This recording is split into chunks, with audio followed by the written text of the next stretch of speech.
ঠাকুর শ্রীরামকৃষ্ণদেব, মা শারদা এবং স্বামী বিবেকানন্দের আদর্শে ভিত করে কবি সুবোধ সরকারের লেখা একটি কবিতার নাম বেলুড়।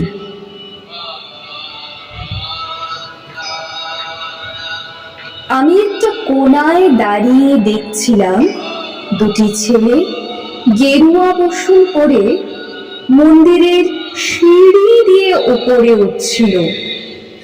এত মন দিয়ে আমি কাউকে সিঁড়ি স্নেহ করতে দেখিনি, এত ভালোবাসা দিয়ে আমি কাউকে সিঁড়ি থেকে ধুলো তুলতে দেখিনি। সিঁড়ি না, যেন জননীর ত্বক থেকে ধুলো তুলছিল।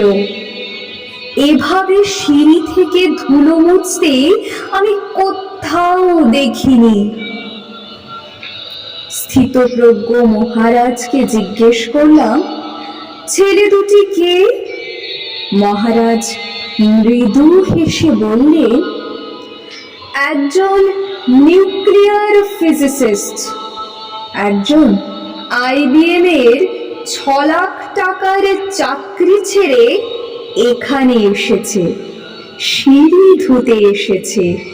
যে সিঁড়ি দিয়ে মানুষ ওপরে ওঠে তা যেন পরিষ্কার হয়। মহারাজ চলে গেছেন। সন্ধ্যা নেমে আসছে গঙ্গায়, আমার ভেতরেও নামছে সন্ধ্যা।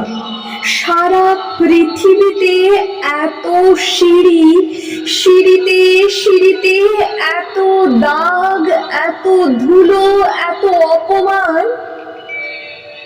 আরতি শুরুর আগেই মনে হলো, যে সিঁড়ি মুছতে পারে না সে কোনোদিন মানুষের চোখের জল মুছতে পারে না।